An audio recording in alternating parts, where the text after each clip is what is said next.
பறக்கும் காதல் தீயே அத்தியாயம் 45. தூரிகையை காணாமல் உதயன், தேரன் மற்றும் மகி ஆகிய மூவரும் எங்கு சென்று தேடுவது என தெரியாமல் குழம்பி தவிக்க, தேரன் தனது போலீஸ் நண்பனை தொடர்பு கொண்டு உதவி கேட்க, மகி தனக்கும் உதயனுக்கும் கல்லூரியில் விடுப்பு சொல்ல கல்லூரியின் உள்ளே சென்றாள். உதயனுக்கும் தனக்கும் விடுப்பு கோரிவிட்டு வெளியே வருகையில் தன்னை யாரோ அழைப்பது போல் தோன்ற திரும்பி பார்த்தாள் மகி. அவள் பின்னே சிறிய புன்னகையை அழகாக சிந்தியபடி மனோரஞ்சன் நின்றிருந்தான். அவனை பார்த்ததும் அன்று மால் நடைபெற்றது நினைவுக்கு வர, ஹாய் சார், என்ன இந்த பக்கம் என தயக்கமாக உரைத்தாள் மகி. ஒரு சின்ன வேலையா உங்க பிரின்சிபல் சாரை பார்க்க வந்தேன். அப்படியே உங்களையும் பார்த்துட்டு போல நினைச்சேன். பார்த்தா நீங்களே கண்ணில் பட்டுட்டீங்க என புன்னகை மாறாமல் பதிலளித்தான் மனோரஞ்சன். அது அன்னைக்கு மால்ல நடந்ததுக்கு சாரிங்க சார். நீங்க ஃபர்ஸ்ட் டைம் என்னைய பார்க்க வந்தப்பே நான் மிஸ்டர் தேரனை பத்தி சொல்லியிருக்கணும். பட் இட் வாஸ் ஜஸ்ட் ஆக்சிடென்ட்னு நினைச்சு விட்டுட்டேன். அது அன்னைக்கு உங்க மனசை காயப்படுத்தும் நினைக்கல. Sorry sir. ஆக்சிடென்டா? அப்ப உங்களுக்கு தேரன் சார் மேல எந்த இன்ட்ரெஸ்டும் இல்லையா என ஆராய்ச்சியாக கேட்டான் மனோரஞ்சன். சிறிது தயங்கியபடி இல்ல என்றாள் மகி. அப்புறம் அன்னைக்கு மால்ல என மகியை உற்று நோக்கியபடி கேட்டான் மனோரஞ்சன். அவன் எதை குறித்து கேட்கிறான் என்பதை நன்கு உணர்ந்த மகி, சார் பிளீஸ், நாம அதை பத்தி இன்னொரு நாள் பேசலாம். இப்ப எனக்கு முக்கியமான வேலை இருக்கு. வெளியில எனக்காக தீரன உதயம் வெயிட் பண்ணிட்டு இருக்காங்க என பதட்டமாக மொழிந்தபடி அங்கிருந்து நகர்ந்தாள். மகியின் முகத்தில் தெரிந்த பதட்டத்தை கண்ட மனோரஞ்சன், என்னாச்சு, எனி ப்ராப்ளம்? நான் உதவி பண்ணலாமா? ஒரு ஃப்ரெண்டா என தயக்கமாக ஆனால் உறுதியாக கேட்டான். சிறிது நொடி தயங்கியவள் மடை திறந்த வெள்ளம் போல் தூரியை பற்றி அனைத்தையும் கூறி தற்போது அவளை காணவில்லை என்பது வரை கூறி முடித்தாள். அனைத்தையும் கேட்டவன், என்னங்க இவ்வளவு சீரியஸான பிரச்சனை போயிட்டு இருக்கு, நீங்க இன்னும் ஸ்கூல் பசங்க மாதிரி லீவ் சொல்லிட்டு கிளம்பணுன்றீங்க? உங்க காலேஜ்ல இன்ஃபார்ம் பண்ணுங்க, போலீஸ்ல கம்ப்ளைண்ட் கொடுங்க. நீங்க இவ்வளவு மெதுவா மூவ் பண்றீங்க என்றார் மனோரஞ்சன். வெளியில நிக்கிற 2 தண்டச்சோருங்க தான் லீவ் சொல்லிட்டு வர சொன்னிச்சுங்க. இது கொஞ்சம் பர்சனலான மேட்டர். சோ காலேஜ்ல எல்லாம் சொல்ல விரும்பல. தேரனோட ஃப்ரெண்டு போலீஸ் தானா, பர்சனலா கம்ப்ளைண்ட் கொடுத்திருக்கோம். அவர் வந்ததும் நெக்ஸ்ட் மூவ் பண்ணணும். சரி வாங்க, நானும் கூட வரேன் என்றவாறு மகியோட நடக்க ஆரம்பித்தார் மனோரஞ்சன். தேங்க்யூ சார் என்றவாறு வெளியே நிற்கும் உதயனை நோக்கி நடந்தாள் மகி. இந்த சாரு மோர்லாம் வேணாம், கால் மீ மனோ ஆர் ரஞ்சன். நாம தான் இப்ப ஃப்ரெண்ட்ஸ் ஆயிட்டோமே. ஓகே மனோ என பேசியபடி உதயனும் தீரனும் நின்றிருந்த இடத்திற்கு வந்து சேர்ந்தனர் இருவரும். மகிக்கும் பிரச்சனை உள்ளது என உதயனிடம் கூறிக்கொண்டிருந்த தீரன் மகியுடன் மனோரஞ்சனும் வருவதைக் கண்டு தான் பேசுவதை நிறுத்திவிட்டு அவர்களை பார்த்தவாறே உதயனுக்கு அவர்களை பார்க்குமாறு கண்களை காட்டினான். இவர் எப்படி இவ கூட வர்றாரு என தீரனிடம் உதயன் முணுமுணுக்க, அத உன் தோஸ்துக்கிட்டே கேளு என அவர்கள் இருவரையும் வெறித்தபடி கூறினான் தீரன். உதயனையும் தீரனையும் நெருங்கி வந்த மகி, மனோவும் நமக்கு ஹெல்ப் பண்றேன்னு சொல்றாரு, உங்க போலீஸ் பண்ண வந்தாச்சா என்றாள். இவர் எங்க பார்த்த என்றான் உதயன். இவரப்ப உனக்கு மனோ ஆனாரு என்று கேட்டான் தீரன். இப்ப என்னைய பத்தின டீட்டெயில்ஸ் முக்கியமா இல்ல காணாம போன பொண்ணு முக்கியமா என எரிச்சலுடன் வினவினான் மனோரஞ்சன். அவ ஒண்ணு காணாம போகல, ஒருத்தங்கிட்ட வேணும்னே சிக்க போயிருக்கா, அவளை தடுக்கணும் என மனோரஞ்சனுக்கு மேலாக எரிச்சலுடன் கூறினான் தீரன். மகள், அந்த பொண்ணு போன் நம்பர் கொடு என்றான் மனோரஞ்சன். நோ யூஸ் மனோ, ஸ்விட்ச் ஆஃப் என்றபடி தூரியின் நம்பரை அளிக்க தனது போனை எடுத்தாள் மகி. அப்பொழுது சரியாக தூரிகையிடமிருந்து குறுஞ்செய்தி வர அதை ஆச்சரியமாக பார்த்தவள் உடனே அதை மற்ற அனைவரிடமும் காட்டினாள் மகி. அப்புறம் இன்னைய வெயிட் பண்றீங்க, கிளம்புங்க போலாம் என தன் காரை எடுத்து வந்தான் மனோரஞ்சன். மகள் விழியும் மனோரஞ்சனும் காரில் புறப்பட அவர்களை முறைத்தபடியே தனது பைக்கில் உதயனை ஏற்றியபடி தூரி குறிப்பிட்டிருந்த காஃபி ஷாப்பிற்கு புறப்பட்டான் தீரன். குரு அன்றி தூரிக்கு குறுஞ்செய்தி அனுப்பி மிரட்டியவன் யாரென பார்க்க நால்வரும் விரைவாக தூரி குறிப்பிட்டிருந்த அந்த காஃபி ஷாப்பிற்கு வந்து சேர்ந்தனர். உள்ளே நுழைந்த நால்வரில் மகை முதலில் தூரியை பார்க்க விரைவாக நால்வரும் காஃபி ஷாப்பில் உள்ள மற்றவரின் கவனத்தை கவராமல் தூரியிடம் பேசிக் கொண்டிருந்தவனை வளைத்தனர். தூரியை மிரட்டிக் கொண்டிருந்த காடவனை பார்த்ததும் உதயன், தேரன் மற்றும் மகி மூவரும், அட நீயா என ஆச்சரியப்பட தூரிகை மட்டும் அவன் யாரென தெரியாமல் குழம்பினாள். தீரன், உதயன் மற்றும் மகியை கண்டு சிறிதும் பதறாமல் அலட்சியம் கலந்த திமிருடன் மகியிடம் தனது போனில் உள்ள ஒரு வீடியோவை காட்ட அதை பார்த்த உதயன், தீரன் மற்றும் மனோரஞ்சன் ஆகிய மூவரும் பதட்டத்துடன் மகள் வழியை பார்க்க தூரிகை அழுதே விட்டாள். ஆனால் அந்த வீடியோவை பார்த்துவிட்டு, என்னடா வீடியோ குவாலிட்டியே இல்ல, ஓவர் ஷேக் ஆகியிருக்கு என உதட்டை பிதுக்கினாள் மகி. அக்கேள்வியை காதில் வாங்கிய காடவனை தவிர மற்ற மூவரின் முகத்திலும் அப்பாடா என்ற நிம்மதி தெரிந்தது. ஆனால் காடவனின் முகத்தில் இவ பொண்ணுதானா என்ற கேள்வி வெளிப்படையாக தெரிந்து அவனது முகம் விளக்கெண்ணெய் குடித்தது போல ஆனது. ஏனெனில் அவ்வீடியோ மகி குளிக்கும் வீடியோ. அதை கண்டும் சற்றும் அசராமல் நக்கலாக கேள்வி கேட்ட மகியை மனோரஞ்சன் பிரமிப்பாக பார்த்தான் என்றால் தீரனும் உதயனும் பெருமையாக பார்க்க தூரிகை ஓடி வந்து மகியை அணைத்துக் கொண்டாள். தூரிகை சற்று விலக்கிவிட்டு, என்ன இத பார்த்ததும் ஓன்னு அழுவ நினைச்சியா என காடவனை நோக்கி இகழ்வாக இதழை வளைத்து விட்டு, இவனங்கிறது பேக் பண்ணுங்க என உதயனை நோக்கி கூறிவிட்டு தூரியை தோளோடு அணைத்துக் கொண்டு அந்த காபி ஷாப்பை விட்டு வெளியே வந்தாள் மகிழ்விழி. உதயனும் தேரனும் காடவனை மற்றவரின் கவனத்தை ஈர்க்காமல் வெளியே தள்ளி கொண்டு வர அவர்கள் பின்னே செல்லாமல் அந்த காபி ஷாப்பின் சிசிடிவி ஃபுட்டேஜில் இருந்து அதுவரை நடந்த அத்தனையும் அழித்துவிட்டு வெளியே வந்தான் மனோரஞ்சன். மனோரஞ்சன் வருவதற்குள் காடவனை காரில் தள்ளி அவனது வாய் மற்றும் கை கால்களை கட்டி போட்டிருந்தனர் தீரனும் உதயனும். தாமதமாக வந்த மனோரஞ்சனை கண்டு, இவ்வளவு நேரம் உள்ள என்ன பண்ணீங்க சார் என பதட்டமாக வினவினான் உதயன். நாம இவனை தூக்கினா தடைய இருக்க கூடாதுல்ல, அதான் சிசிடிவிய கிளியர் பண்ணிட்டு வந்தேன் என காரில் ஏறி அமர்ந்தான் மனோரஞ்சன். தீரனும் தனது பைக்கை உதயனை எடுத்துக்கொண்டு காரின் பின்னே வருமாறு பணித்துவிட்டு காரில் ஏறி அமர்ந்தான். சிசிடிவிய கிளியர் பண்ணிட்டு வந்தாரா? எவ்வளவு பெரிய வேலையை எப்படி இவரால ஈஸியா செய்ய முடிஞ்சது? ஒரு ஹோட்டல் சிசிடிவி ஃபுட்டேஜ் அழிக்கிறங்கிறது சும்மாவா? எப்படி என தன் மண்டையை போட்டு உருட்டிக்கொண்டே தீரன் கூறியது போல் பைக்கில் மனோரஞ்சனின் காரை பின்தொடர்ந்தான் உதயன். காடவன் தான் இத்தனை வேலைகளையும் செய்திருக்கிறான் என தவறாக புரிந்து கொண்ட தீரனும் மகியும் காடவனை அடித்து அவனது இருப்பிடத்தை தெரிந்து கொண்டு காரை காடவனின் இருப்பிடத்தை நோக்கி செலுத்தினான் மனோரஞ்சன். செல்லும் வழியில் தான் காடவனை சந்தித்து பேசிய அனைத்தையும் தூரி கூற அதில் காடவனுக்கு மேல் இன்னொருவன் இருப்பது தெரிய மனோ, தீரன் மற்றும் மகி ஆகிய மூவரும் ஆச்சரியமாக ஒருவரை ஒருவர் பார்த்து கொண்டனர். தீரன் அடித்த அடியில் காடவன் மயங்கி கிடக்க அவனை அருவருப்புடன் பார்த்தவாறே, யாருக்காக நான் அவனை பாத்திருக்கேனா என்றாள் துரிகை. இவன ஞாபகம் இல்லையா துரி? ஊர்ல இவன் கூட சேர்த்து 4 பேரை கல்லால் அடிச்சோமே. அந்த ஆத்து மணல திருடினாங்கன்னு பஞ்சாயத்து நடந்துச்சே, அதுல ஒருத்தனாக என ஆச்சரியமாக வினவினாள் துரிகை. ஆமா, ஆனா அந்த தம்பி 4 பேர்ல ஒருத்தனா இல்ல வேற ஒருத்தனான்னு தெரியலையே என சிந்தனை பயப்பட்டாள் மகி. அதெல்லாம் போற இடத்துல தெரிஞ்சிடும், அமைதியாரு என்றான் தீரன். மகள், நீ நிஜமாலும் செம போல்டு. உன்னை நினைச்சா ரொம்ப ஆச்சரியமா இருக்கு. எப்படி ஒரு பொண்ணானு, எப்படி மகள் என்றான் மனோரஞ்சன். ஏன் அழுது வடினுமா என்ன? ஈனத்தனமான செயலை செய்ய அவன் வைக்கப்படல, எந்த தப்பு செய்யாத நாயம் பயப்படணும்? இவன அந்த தம்பி யாருன்னு தெரியட்டும், அப்புறம் இந்த மகி யாருன்னு அவங்களுக்கு தெரியும் என ரௌதிரத்துடன் முகத்தை வெளியே திருப்பிக் கொண்டாள் மகிழ்விழி. தன்னவளின் உள்ள கொதிப்பை கண்டு காடவனுடன் பின்னே இருந்த தீரன் ஆதரவாக மகியின் தோலை அழுத்த அதே நேரத்தில் காரை ஓட்டிக் கொண்டிருந்த மனோரஞ்சன் தீரனை போன்று தன் அருகே முன் இருக்கையில் அமர்ந்திருந்த மகியின் கரத்தை பற்றி லேசாக அழுத்தினான். இருவரையும் உணர்ந்த மகி மனோரஞ்சன் புறம் திரும்பி லேசாக இதழ் வளைத்து தனது மற்றொரு கரத்தால் தன் தோளில் பதிந்திருந்த தீரனின் கரத்தை தட்டி கொடுத்தாள். மனோரஞ்சன் தன் அவளின் கரத்தை பற்றி இருப்பதை பார்த்த தீரன், அவ கைய விட்டுட்டு ரோட்டை பார்த்து ஒழுங்கா ஓட்டுறீங்களா கொஞ்சம் என பல்லை கடித்தபடி கூறினான். தீரனுக்கு மறுமொழி எதுவும் கூறாமல் விரைவாக காடவனின் இருப்பிடத்தை அடைந்தான் மனோரஞ்சன். ஊரின் ஒதுக்குப்புறத்தில் இருந்த ஒற்றை வீட்டிற்குள் செல்ல சுற்றுமுற்றும் பார்த்தபடி மெதுவாக தூரியை தவிர மற்ற மூவரும் காரில் இருந்து இறங்கினர். அவர்கள் பின்னாலேயே உதயனும் வந்து சேர்ந்தான். காடவன் இன்னும் மயக்கத்திலேயே இருக்க அவனை உள்ளே வைத்து காரை பூட்டிவிட்டு ஐவரும் அவ்வீட்டை விட்டு வெளியே சுற்றி வந்தனர். உள்ளே ஒன்றுக்கு மேற்பட்டவர்கள் இருப்பது தெரியவர இப்பொழுது என்ன செய்வது என யோசித்தனர் தீரன் குழுவினர். இப்படி யோசிச்சுட்டே இருந்தா என்ன ஆகுறது?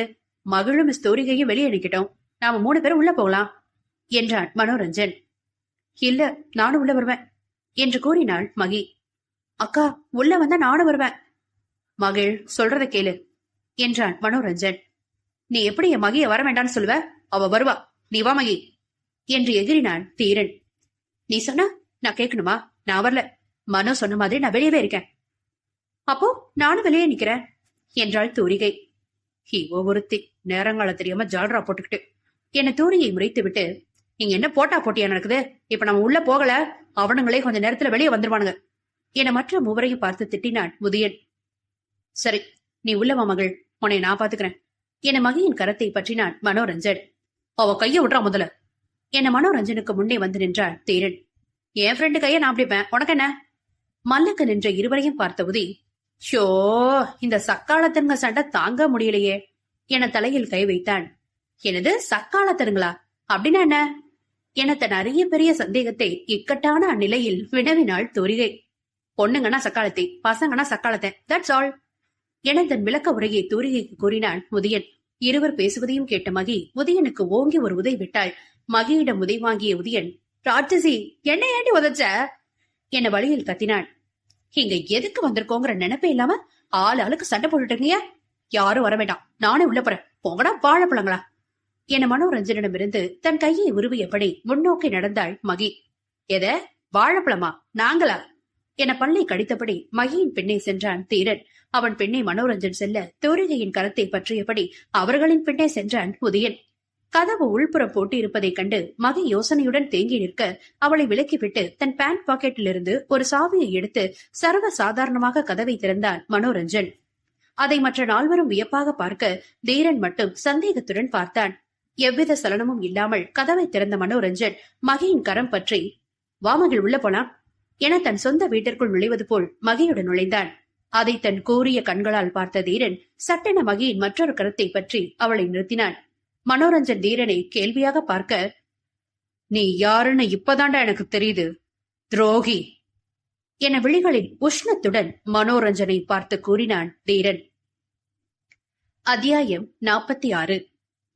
காடவன் தங்கியிருந்த இல்லத்திற்கு முன் வந்து நின்று அனைவரும் தங்களுக்குள் சண்டையிட்டுக் கொண்டிருக்க மகி அனைவரையும் விட்டுவிட்டு முன்னே சென்று கதவை நெருக்கி நின்றாள். மனோரஞ்சன் மகியுடன் வந்து தனது சொந்த வீட்டை திறப்பது போல் பூட்டியிருந்த வீட்டை திறந்து மகியை உள்ளே வருமாறு கூறி அவளது கை பற்றினான். அதுவரை மனோரஞ்சனை சந்தேக வெளிக்கொண்டு பார்த்திருந்த தீரன் மகியின் மற்றொரு கரத்தை பற்றி அவளை நிறுத்தினான். மனோரஞ்சன் தீரனை கேள்வியாக பார்க்க, நீ யாருன்னு இப்பதாண்டா எனக்கு தெரியுது, துரோகி என விழிகளின் உஷ்ணத்துடன் மனோரஞ்சனை பார்த்து கூறினான் தீரன். துரோகியா என்றான் உதயன். என்ன உளறதிரா என நிற்கும் இடத்தை உணர்ந்து பல்லை கடித்தாள் மகி. தூரிகை வியப்பு கலந்த குழப்பத்துடன் தீரனையும் மனோரஞ்சனையும் மாற்றி மாற்றி பார்த்தபடி நிற்க, ஆனால் அதிர வேண்டிய மனோரஞ்சனோ சற்றும் அசராமல், நீ வா மகி என மீண்டும் மகியின் கைப்பற்றி உள்ளே அழைத்தான். அதை பார்த்த தீரன், துரோகி என கூறியவாறி மனோரஞ்சனின் நெஞ்சில் கை வைத்து அவனை பின்னே தள்ளினாள். டேய், உங்க சண்டையை அப்புறம் வச்சுக்கோங்களேன் என சூழ்நிலை கருதி மென்மையான குரலில் வன்மையாக மொழிந்தாள் மகி.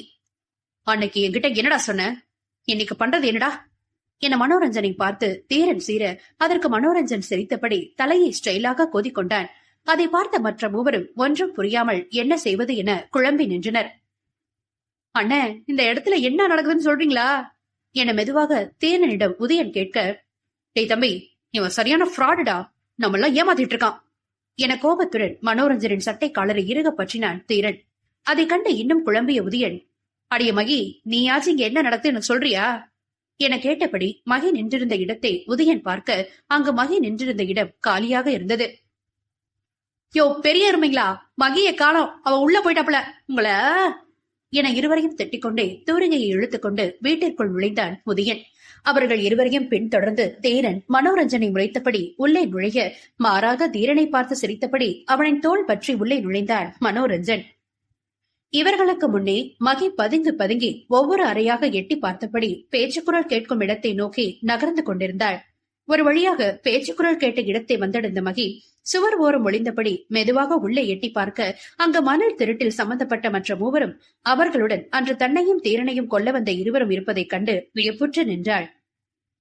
உதயனும் தோரிகையும் மகியின் அருகே வந்து அவளுடன் ஒளிந்திருந்து உள்ளே எட்டி பார்த்து மகியைப் போலவே உதயனும் ஆச்சரியமடைந்தான். என்ன மகி, எல்லாரும் ஒண்ணு கூட இருக்கானுங்க என ரகசிய குரலில் உதயன் வினவ, இவங்கெல்லாம் யாரு என அதே ரகசிய குரலில் வினவினாள் தோரிகை. அன்னைக்கு மணல் திருடினவங்களும் மகியையும் அண்ணனையும் கொல்ல வந்தவங்களும் இருக்கானுங்க என அந்நேரத்திலும் பொறுமையாக தோரிகைக்கு விளக்கம் அளித்தான் உதயன். அவர்கள் பெண்ணை வந்த தீரனும் மனோரஞ்சனும் இவர்களைப் போல் ஒளித்து நில்லாமல் அதிரடியாக அவ்வறைக்குள் நுழைந்தனர். அவர்கள் அனைவரும் தீரனை கண்டு அதிர்ச்சியடைந்து மனோரஞ்சனை கண்டு யாரென தெரியாமல் விக்கித்து நின்றனர். அவர்களின் உணர்வுகளை படித்த மனோரஞ்சன் ஸ்டைலாக ஒரு நாற்காலியை தனது காலால் இழுத்து, உட்கார மச்சான் என தீரனை உட்காரச் சொன்னான் மனோரஞ்சன். அதை கேட்ட தீரனும் புன்னகையுடனே அந்நாற்காலியில் கால் மேல் கால் போட்டு சிங்கத்தின் கம்பீரத்துடன் அமர்ந்தான் தீரன்.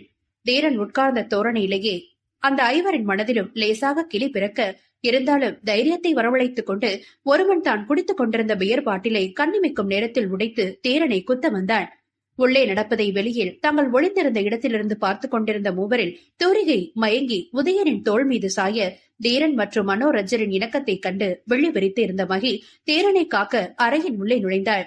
மின்னல் வேகத்தில் அறையின் உள்ளே நுழைந்து மகி செயல்படுவதற்கு ஒரு நொடி முன்பே தீரனை குத்த வந்த பியர் பாட்டில் டமால் என்ற சத்தத்துடன் சில்லு சில்லாய் சிதறியது.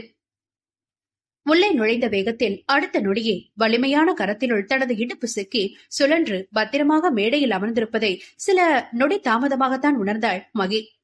வெளியே தூரிகையின் மயக்கத்தை தெளிவித்துவிட்டு உள்ளே பார்த்த உதயனின் விழிகளில் நாற்காலியில் தோரணையுடன் அமர்ந்திருக்கும் தீரனையும் அவன் மடி மீது ஒய்யாரமாய் அமர்ந்திருக்கும் மகி மற்றும் அவர்களின் பின்னே கையில் துப்பாக்கியுடன் நின்றிருக்கும் மனோரஞ்சனும் அவன் காலடியில் மண்டை உடைந்து ஒருவன் விழுந்து கிடப்பதும் தெள்ளத் தெளிவாக தெரிந்தது. தான் காண்பது கனவா நனவா என புரியாமல் கண்களை கசக்கிவிட்டு மீண்டும் பார்க்க அதே காட்சி வெளிகளில் விழுந்து அது நிஜம்தான் என உதயனுக்கு உணர்த்தியது. மயக்கம் தெளிந்து அக்காட்சியை கண்ட தோரிகை மீண்டும் மயங்கி சரிந்தாள். அதை கண்ட உதயன் இவ ஒருத்தி என தலையில் அடித்துக் கொண்டு மீண்டும் அவளின் மயக்கத்தை தெளிவிக்க தண்ணீரை தேடிச் சென்றான். அறையின் உள்ளே சில நொடிகளுக்கு பிறகேதான் தீரனின் மடியில் அமர்ந்திருப்பதையும் தீரனை குத்த வந்தவனை மனோரஞ்சன் அடித்து வீழ்த்திவிட்டான் என்பதை உணர்ந்தாள் மகி. சற்று முன் என்ன நடந்தது என தன் மனக்கண்ணில் மெதுவாக குறும்படம் ஓட்டி பார்க்க தீரனை குத்த வருவதைக் கண்டு மகி முன்னே ஓட அவளது இடுப்பை பற்றி சுழற்றி தன் மடியில் அமர வைத்தான் தீரன். அதே நேரத்தில் மனோரஞ்சன் மின்னல் வேகத்தில் தனது கை துப்பாக்கியை எடுத்து குத்த வந்த பாட்டிலை சுட அது குத்த வந்தவனின் தலையிலேயே சில்லு சில்லாய் சிதறி அவன் மண்டையை உடைத்திருந்தது. இவை அனைத்தும் மகியின் மனக்கண்ணில் ஓட சட்டென திரும்பி மனோரஞ்சனை ஆச்சரியமாக பார்த்தாள் மகிழ்விழி.